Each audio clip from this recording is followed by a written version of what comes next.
All right, YouTube, the Philippine elections are on, and the current frontrunner is somebody who is called the Punisher and Duterte Harry, or the Trump of the East, the next Adolf Hitler.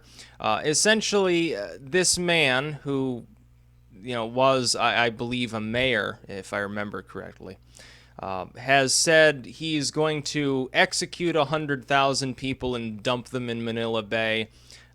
He joked about gang rape, has suggested that he's killed people before.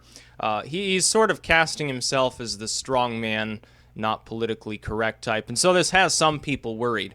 But because politicians are politicians, sometimes you're not really sure that what they're actually saying is going to be what they're actually planning to do. Of course, we all know this from fucking Obama. Obama said he'd close Gitmo, bring our troops back, the economy would be fine, we'd be respected around the world. Has any of that happened? No. Ultimately, the economy is still stagnant. We're a laughing stock in most parts of the world. Gitmo is still open. We're still in Iraq and Afghanistan to a limited degree. He wanted to get us involved in Syria, overthrew Gaddafi. So yeah, obviously politicians, when they're actually campaigning, that's a different person from what you tend to get once they're actually in office. There are exceptions.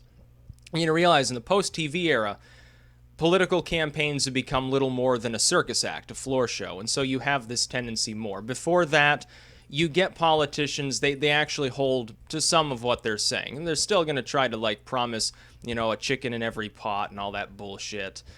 Sometimes they fall through, sometimes they achieve some or all of their goals. And so we have sort of a skewed view of what they actually believe in until they're actually in office, and we can say, okay, they're doing this and not doing that.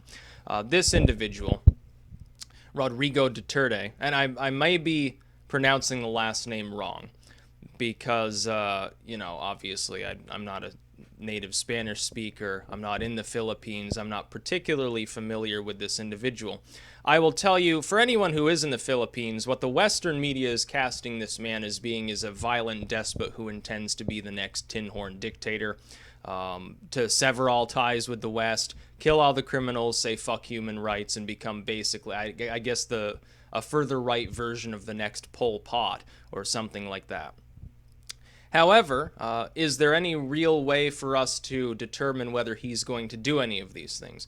Possibly not. I do find it funny.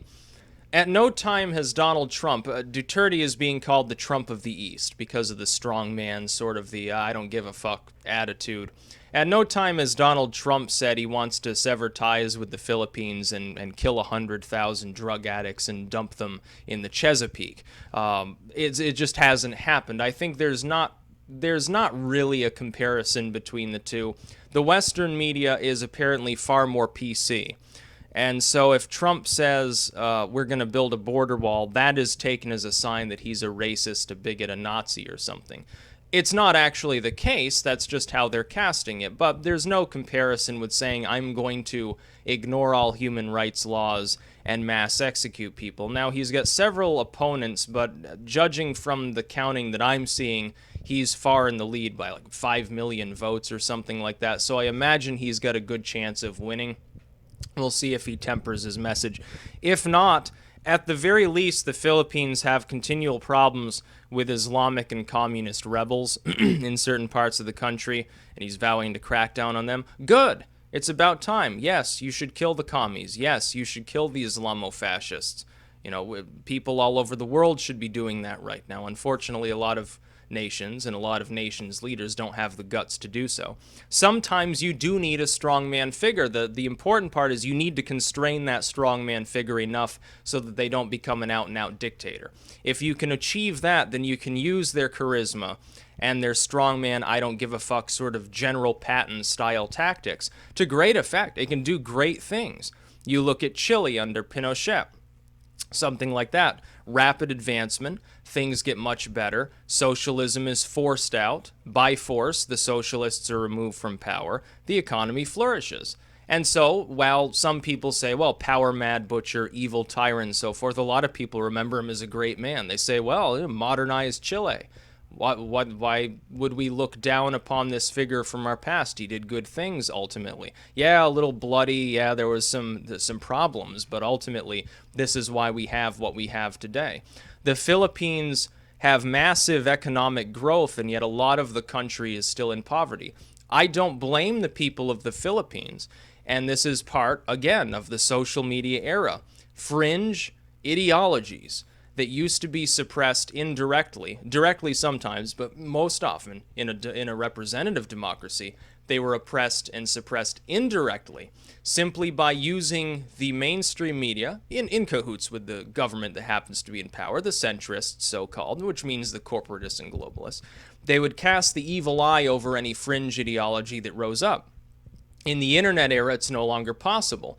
It's so decentralized, so grassroots, so many people are getting their news from so many different sources that are merely amalgamated on major websites, that it's no longer really possible for a handful of corporations to control the ideology of the masses, to control things in favor of some boring, retarded status quo that really just suppresses people. I am not surprised that fringe ideologies that a decade ago would have been considered fundamentally, objectively wrong, that would have been completely ignored by most people because of the mainstream medias of the world. I am not surprised that they are gaining popularity. We see that here with populism. We see that increasingly in Europe, both with the far left and the far right. We see it increase. We see it in Japan. Now we're seeing it in the Philippines. We're seeing it right now in action in Brazil with Rousseff's possible removal from office, the annulment of the impeachment, protests likely. We see it in Venezuela with destabilization there. We've seen it. Chile has gone socialist again. We see it all over the world. Constantly, these governments are losing control of the narrative worldwide. They're in Turkey. There are massive protests there are protests and riots and terrorist attacks all the time, and social media, the internet, feeds into all of these things. The governments of the world, run as they are by evil and corrupt, greed-mongering idiots, globalists who just want a hegemonic world order so they can collectively dominate most of the world's economy and graft it continually, and support their corporate partners and banksters in doing so they can strangulate and stagnate the entire world and take most of the productivity for themselves, are getting increasingly concerned with the rise of libertarianism, the rise of the alt-right, the rise of re-rising of far-left socialism and communism around the world, with the rise of theocratic ideologies. Neo-monarchists are still gaining dominance. Reactionary sentiment is rising. Populism and nativism all over the world. Nationalism, pan-nationalism, all manner of movements designed to take a state or a people back to a prior time that is seen as better, to take them forward into some utopian future, to change the status quo, to reform or destroy elements of a political elite that they see as corrupt, are proliferating worldwide. It's no longer possible for the governments of the world, because of social media, really to do anything about that.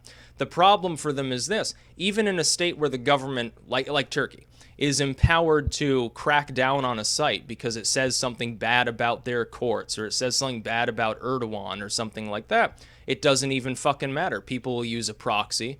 If they're under 30, they probably know how to do that. They'll use another site that the government doesn't even know exists. They'll set up some embedding page. They'll do something to get around it. You'd have to stymie the entire internet of the entire world in order to really stop this from happening, and that's not going to happen anytime soon. The amount of money that it generates is so great the governments would never dare. They'd lose so much money, they'd be broke in mere weeks. So I'm not surprised that this individual is rising to dominance in the Philippines. Now, if he's saying, fuck human rights, we're going to cut off fuck the West, fuck the USA, the Philippines and the United States are very close friends and have been for quite some time. Yes, there were problems in the past with the United States occupying the Philippines. There were abuses. Our government has apologized for that tenfold, specifically because we realize now the Philippines, they're a peaceful people. The Philippines are a nice country, a welcoming, warm culture with a great deal of good food as well. And I personally, I have an admiration for Filipino culture. I have an admiration for certain other cultures around the world that I see as welcoming, that I see as very, very civil, very polite, endowed with natural beauty in many cases. You'd look at like New Zealand or Switzerland or something with the mountains and the forests and stuff. I would rue the loss, really, of a connection between the diplomatically or socially, culturally, between the United States and the Philippines. If this is the way that the people of the Philippines want to go, so be it. As far as actually killing 100,000 people and dumping them into a bay, the Philippines' economic growth, it would be better to reform the system there so that that growth can be channeled into development to raise the average ability of a person in the Philippines to lead what we would consider a decent existence, to spread infrastructure on paved roads and cars and dishwashers and all that stuff. A little bit commercializing, but I guess preferable to living in a hut or in a ghetto somewhere. That would probably be a better solution than simply killing a bunch of people, end up with an embargo or sanctions, and really fuck your own economy. The problem is you'd probably end up with this individual, he'd probably go full commie or something at that point, because there'd be no other way to do things. You could have another Pol Pot, but if that's the will, if that's the democratic will of the Philippines, I don't think the Filipinos really need to listen to the U.S. government or any other government and say, oh, well, we can't vote for him because Uncle Sam says it's not a good idea. Well, fuck that. It's the Europeans keep telling us here in the United States we need to vote in Hillary Clinton. But if we vote in Hillary Clinton, we keep the same boring, stagnant, retarded status quo that will hold our economy back, that will hold back reform, that will keep the corruption going. We don't have another option. We've got to get rid of that. We can go with populism, we can go with libertarianism, we can vote in a Nazi party. It doesn't really matter, though, because the status quo isn't working. And I can understand why somebody living in a slum in the Philippines looks around, they see the cities continuing to grow. They see the GDP continue to rise. They see that the Philippines, as far as growth goes, are competitive with the most fast-growing nations on the face of the earth, and yet they look around them at their own rural community in many cases, and they see no advancement. They see a lot of preventable diseases. They see a high infant mortality rate. They see exotic diseases everywhere. They see a government that I guess they feel doesn't fully represent their interests. Well, yeah, that's social alienation. That's a problem we have here, too. That's a problem increasingly in places like Europe. Japan is having its own throes as well. So I'm not surprised, honestly, that somebody with the nickname The Punisher or Duterte Harry would be the top candidate. Look around here. A few years ago, would this dude have been taken seriously as a candidate? Maybe not. But a few years ago, Donald Trump wasn't taken seriously as a potential politician. Even a year ago, even like 6 months ago, people said he's a meme candidate. Well, his ideas are crazy. The things he's saying, they're too far away from the status quo. What the government didn't realize, what the media didn't realize, what the corporations and banks didn't realize. People don't like the status quo. They don't feel that it represents their best interests. Things are going down the toilet, so they're going to try something new. That's why I predict Donald Trump will be the next president. I don't think people are going to stick with the Hillary Clinton, Barack Obama, George W. sort of neoconservative bullcrap that they've been suffering under now for some time, because it's not working. Back in the 90s, during the Clinton era, it may have been fine. People felt okay. The Soviet Union's gone. The economy's going along. We got all these new internet sites. Man, this is a cool time to be alive. Let's listen to some Eminem. Let's listen to some Stone Temple Pilots or something like that. And they said things are, kids in the suburbs, they may have been bored and started talking about cutting themselves and skateboarding all day or something, like, oh, fucking suburbs suck. Everyone else like, things are okay, generally speaking. Then the collapse comes, and of course we realize, oh, that's right, the way we're doing business isn't actually working. It's just a temporary sort of thing, simply because we happen to be in, coincidentally, a time in which our economy can continue to thrive, in which society can feel relaxed, even though we were in the middle of a crime wave. The Philippines obviously are feeling the same way, or they wouldn't be voting for somebody who has these nicknames and is suggesting dumping 100,000 people into Manila Bay.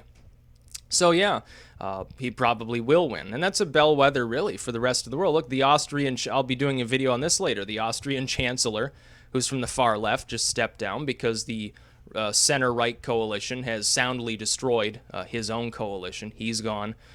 You look at Front National now, beginning to rise up in France. You look at what happened late last year, I believe, during the elections in Denmark. Same thing happened. You look all over. You look at the Soldiers of Odin rising up. You can look anywhere in the world right now. You see fundamentally the same thing happening. Governments, which are seen as corrupt, globalist, and out of touch, are losing control of the narrative in the media because the media is losing control. They can't control the flow of information. They're losing control of their economies. The economies of the world are beginning to destabilize. Problems are ahead. When China is suffering a near recession, you know you've got a fucking problem. It's a giant exporting muscle, and yet they're very close now to the point at which they're going to slip down into irrelevance. That means we are headed towards problems in this world. We need fundamental reform. A patchwork world of various nativists and nationalists and communists is probably preferable to what we have now. We can call it the boring world order. So congrats to the Philippines, I guess, on their election. Hopefully you've chosen somebody who will actually do a good job. And if they do a good job, who cares if they're brash? Who cares if they're not politically correct? We've got a front runner for the Republicans that's basically the same, at least in that respect. He's not threatening to suddenly dump 100,000 criminals into the Chesapeake, as I said, but, I guess different words for different people. But hopefully the Philippines and U.S. remain in good terms, because that's a fairly close, warm relationship and has been for some time. The U.S. should treat the Philippines better as far as investment goes, though. About the most perfect location you could invest, Vietnam would be another. Really a pair of countries that are getting abused constantly by the Chinese, so it just makes sense. So yeah, the Philippine elections, it looks like someone nicknamed the Punisher is probably going to be their next president. Cool. That's about all. Peace out.